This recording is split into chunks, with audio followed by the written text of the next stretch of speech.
বেতন ভাতাসহ নানা দাবিতে কর্মবিরতি শুরু করেছে রেলওয়ের রানিং স্টাফরা।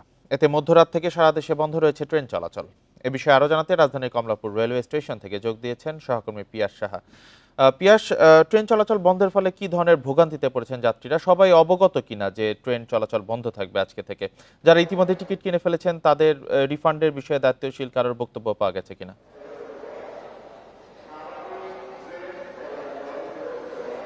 আচ্ছা, যেমনটি আমি রাত্রে সংবাদে জানাচ্ছিলাম যে আজকে রাত ঠিক 12টা 1 মিনিট থেকে ট্রেনের যে কর্মবিরতি চলছে সেটি কিন্তু আজকে ঠিক রাত 12টা 1 মিনিট থেকে শুরু হয়েছে এবং রাত 12টা 1 মিনিটের আগে যে ট্রেনের শিডিউল ছিল এই কমলাপুর স্টেশনে, সেই ট্রেনগুলো কিন্তু আসলে রাত 1টা 15 নাগাদ কমলাপুর স্টেশন ছেড়ে চলে গেছে এবং তারপরে কিন্তু আসলে 12টা 1 মিনিটের পরে যেসব ট্রেনের শিডিউল ছিল কোনো ট্রেনই কিন্তু আসলে কমলাপুর এই স্টেশন ছেড়ে চলে যায়নি এবং আজকে 4টা 40-এ প্রথম ট্রেন ছিল, আসলে ওই ট্রেনটি কর্মবিরতির কারণে যাওয়া হয়নি। কিন্তু এখানে যারা ট্রেনে আগে থেকে টিকিট কেটে রেখেছিল দেখতেই পাচ্ছেন কমলাপুর এইখানে স্টেশনে কিন্তু অনেক মানুষ এখানে এসেছে এবং তারা কিন্তু জানতেন না যে আজকে কর্মবিরতিতে রয়েছে ট্রেনের যে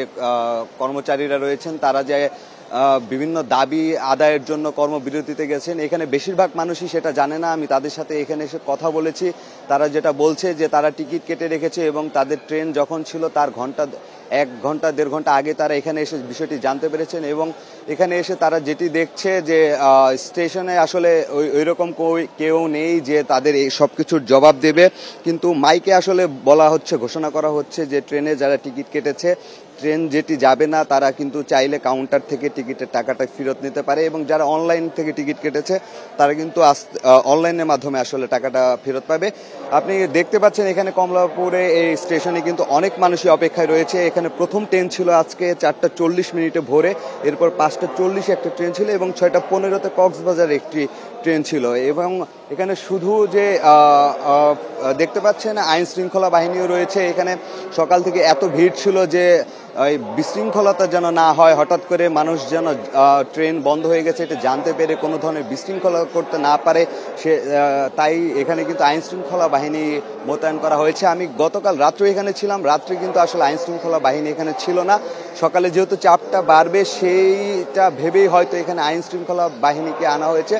দেখতে পাচ্ছেন অনেকে এখানে যারা নিজস্ব গন্তব্যে যাওয়ার জন্য সকালে আসছিল তারা কিন্তু আসলে কিছু হতাশ হয়ে ফিরে যাচ্ছে এবং এখানে অনেকে অপেক্ষা করছে যে হয়তোবা ট্রেন চলবে এই আশাতেও আছে অনেকে। আমি অনেকের সাথে কথা বলেছি, তারা বলছে হয়তো কর্মবিরতি শেষ হয়ে গেলে হয়তো ট্রেন চলাচল শুরু হবে, কিন্তু আসলে এখানে দেখতেই পাচ্ছেন শুধু যে বাচ্চা থেকে শুরু করে মহিলা সবারই কিন্তু আসলে একটি বিড়ম্বনা পরিস্থিতি তৈরি হয়েছে এখানে এবং কর্তৃপক্ষ আসলে যদি স্টেশন মাস্টারের কথা বলি বা ম্যানেজারের কথা বলি এখানে কিন্তু আমরা কাউকে দেখতে পাচ্ছি না ওইভাবে সকালবেলায়।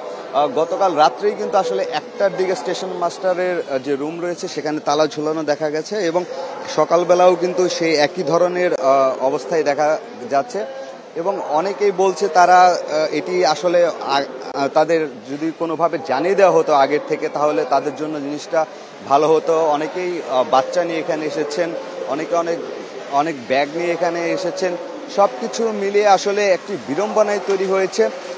তারা ট্রেনের যে লোকজন রয়েছে, কর্মচারী রয়েছে, তারা হয়তো কর্মবিরতিতে গেছে নিজেদের দাবি আদায়ের জন্য, তবে এই দাবি আদায়ের তারা করতে গিয়ে আসলে কিন্তু ভোগান্তিতে পড়েছে সাধারণ মানুষই। সাধারণ যাত্রীরা ভোগান্তিতে পড়েছেন দেখাই যাচ্ছে, সেটি কমলাপুর রেলওয়ে স্টেশন থেকে জানাচ্ছিলেন সহকর্মী পিয়াস সাহা।